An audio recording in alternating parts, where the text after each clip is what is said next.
This is the Royals Postcast, your instant game reaction for the Kansas City Royals. Part of the Locked On Podcast Network, your team every day.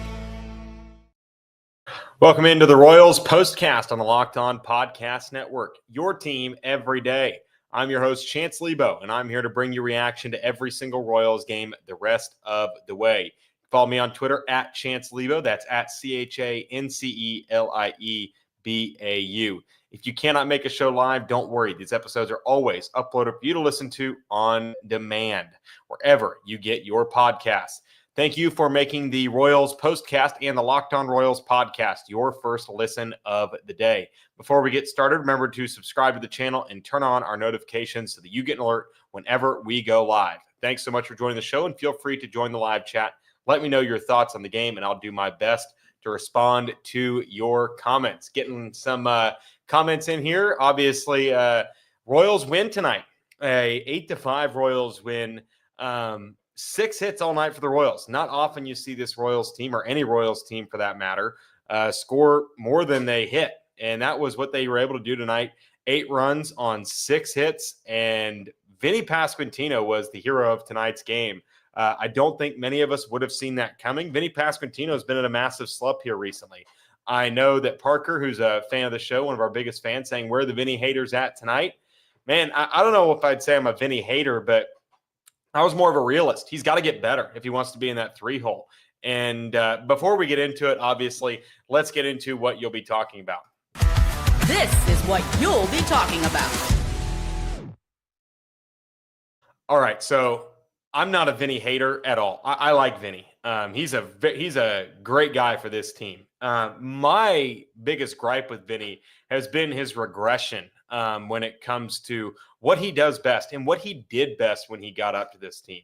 When he came up, he was a guy that didn't strike out a lot, a guy that worked the gaps, a doubles machine, and walked more than he struck out. That has taken a major step back in the last couple of seasons, especially the longer he's been in the league, the more he's kind of tried to adapt to be that middle of the lineup bat the Royals need him to be. In this season, my frustration, and some people can call that hate, it might come off as hate. My frustration with Vinnie Pasquantino has been his selfish at-bats. When he came up last year with a runner on third and less than 2 outs, that ball was in the air and the runner was scoring. He led the league and sacrifice flies last season. And it was great helping him score runs. And then this season, something changed. Something legitimately changed. He stopped putting the ball in the air.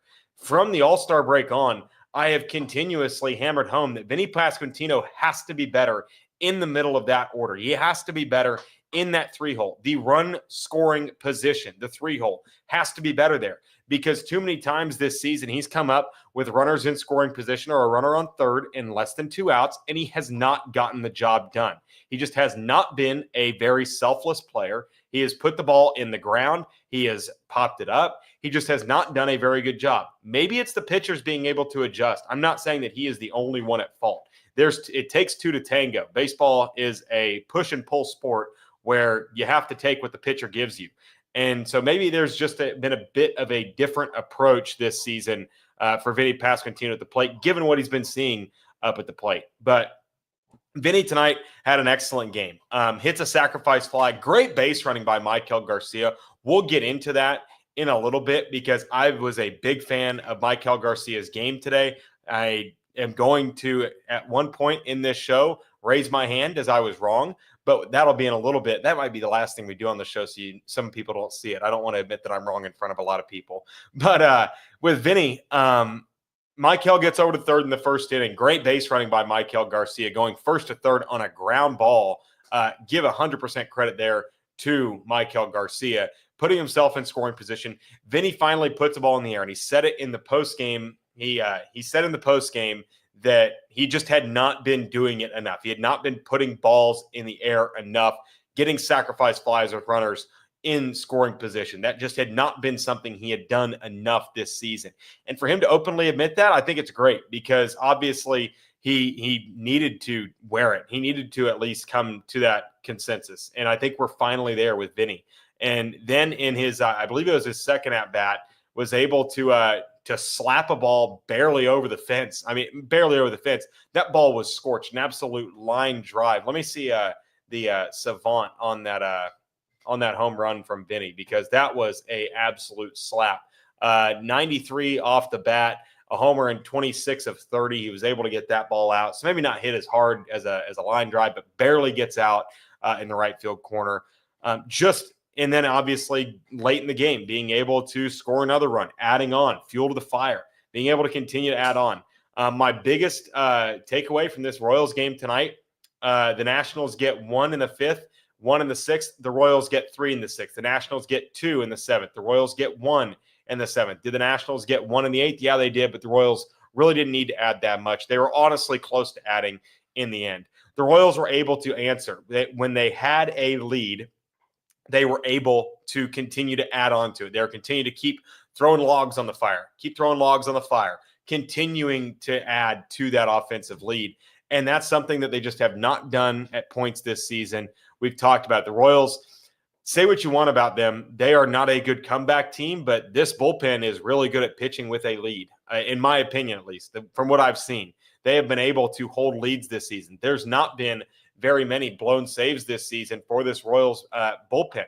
I just don't think they do I think they do a very, very good job of making sure that they keep the leads. I'm going to pull up FanGraphs right now because I just don't feel like they've had very many blown saves this season. And I might be wrong.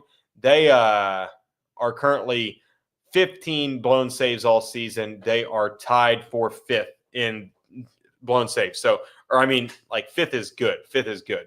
Top 5 in baseball in blown saves. So the bullpen's been great at keeping leads. They just have needed to get out to those leads to keep them. So very happy with what I've seen from the offense tonight, being able to work at bats. And it starts at the top, and Spoons brings it up. And I'm going to put my hand in the air. I was 100% wrong. I was carrying the water of Jonathan India in the leadoff spot for the longest time this season. I'm not going to say that Spoons' stat was, or that he brought up 10-2 and he's the leadoff hitter. I'm not going to clarify whether that's right or not. Feels like they are, but I was carrying the water of Jonathan India as the leadoff man for a lot of this season. I've reeled back on that opinion. I don't think he's the leadoff guy. I've also pushed back on the opinion that Maikel Garcia is not a leadoff guy for this lineup. I've said that in a non-Bobby Witt Jr. lineup, Maikel Garcia would hit second. He would be a phenomenal 2-hole hitter. He's had to hit out of position in the 8-hole, 7-hole cleanup spot, 3-hole. They've had to move him around. And for him being versatile, that just, tip your cap to him for being an unselfish player. But Maikel Garcia being a viable leadoff hitter was not something I had on my bingo card this season. I've been wrong. I'll say it. I was wrong about Maikel Garcia. I didn't think he had what it takes to be a leadoff hitter. But tonight had some excellent at-bats, 2 walks, 2 runs scored, struck out once. And guys, he's just scorching hot right now. And do I think Mike Yastrzemski needs to be a 5-day-a-week player? Probably not. I think Maikel Garcia probably against lefty. I think Maikel Garcia against lefties the rest of the season will be the leadoff hitter. I think that's a foregone conclusion at this point, the way he's been playing. And just I'm so happy to have been wrong about that. I'm not going to grandstand and be like, well, I was actually right. But I was a very big fan of what we saw tonight from Maikel Garcia in the leadoff spot. I wouldn't hate it if they run him back as the leadoff guy next season. I just think that the strides he has taken this season, I didn't expect them, and you have to feel very good about it. And also, Alex Zumwalt has taken a heap of crap from Royals fan base, from Royals Twitter, from anybody with a keyboard to type on. And, say what you want. Alex Zumwalt was probably a factor somewhat. I'm not going to say if he was the reason. He might have been a reason, 10% of that reason maybe. But Alex Zumwalt at some point had an impact on Maikel Garcia as a hitter. He's the one positive development we have seen at the plate this season in terms of improving his WRC plus from last year to this year with the Royals, except for, of course, Adam Frazier, who's been an impressive player as well. But you have to tip your cap to Alex Zumwalt for being able to do what he did with Maikel Garcia. Maybe he doesn't deserve any credit. Maybe he does. But I think that what we've seen so far from this offense, I don't think they're a playoff team, but darn, they're competitive. And I really enjoy watching them when they're hitting well. All right, we're going to hit a break. When we come back, we'll talk about Michael Wacha's outing. I've got some concerns about Michael Wacha, and I'll talk about that when we come back on the Royals Postcast.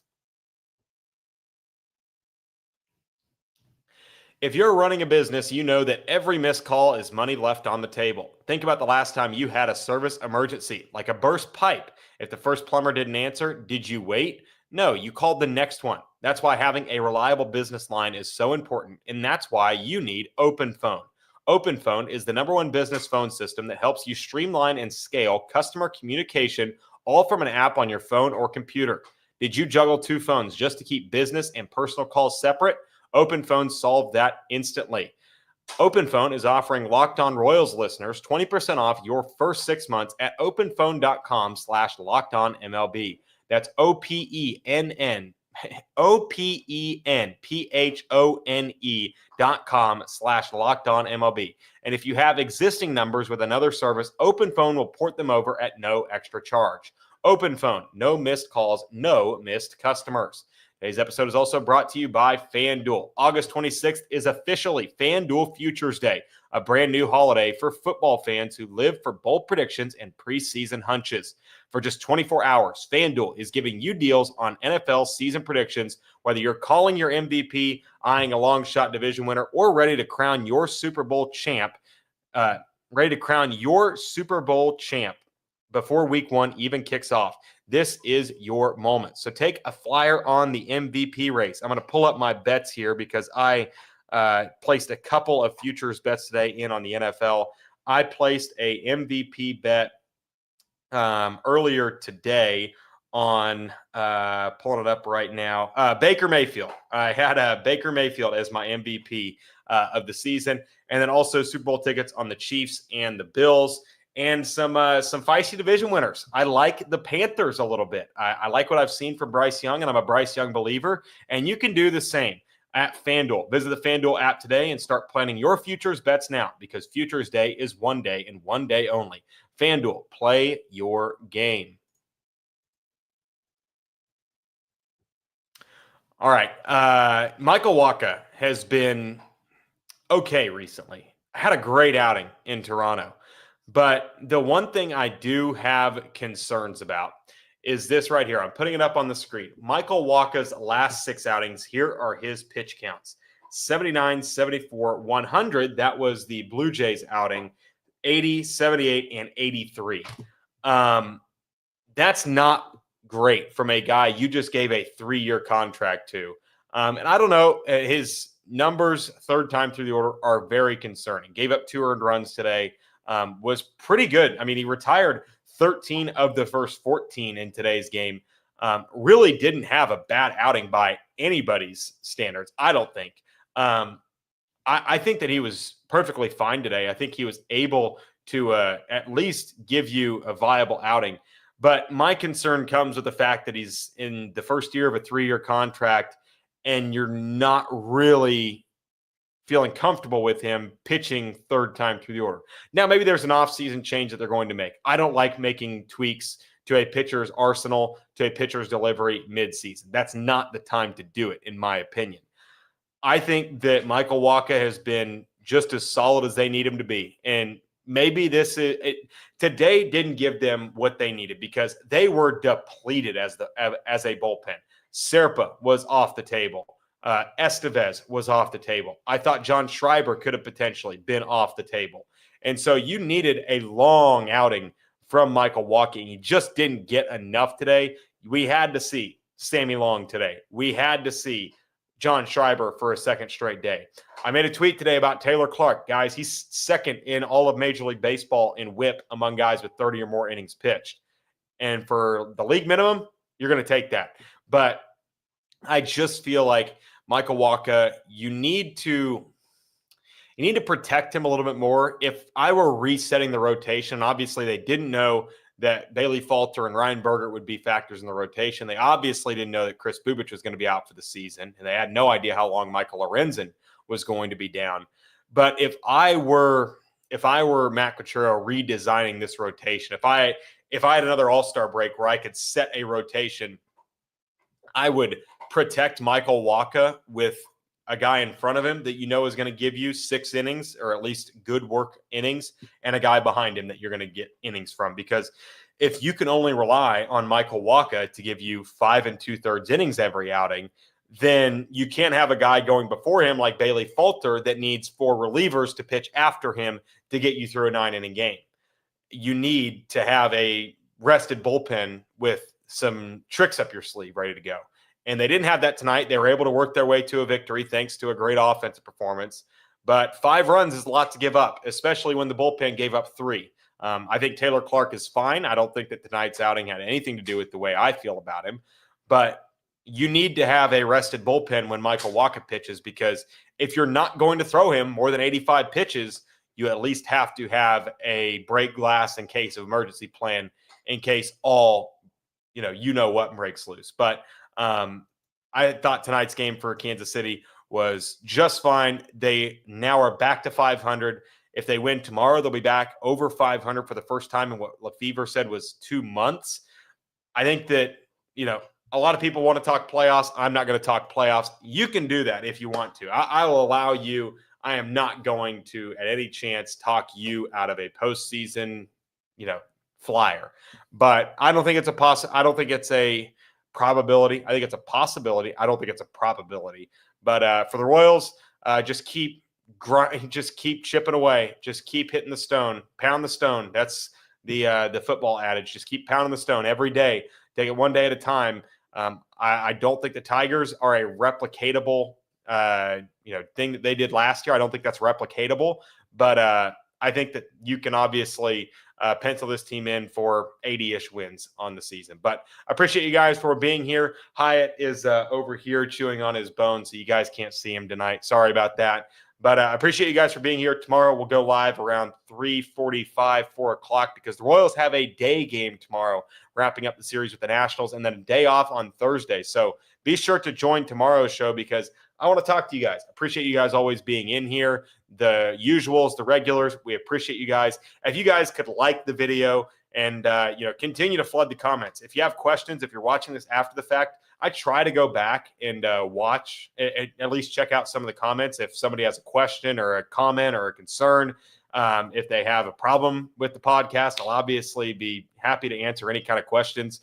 But if you guys could continue to like the videos, continue to comment, continue to join the live chat, man, I'd really appreciate it. I love you guys. I appreciate you guys for being here. Be sure to join us tomorrow afternoon for another edition of the Royals Postcast.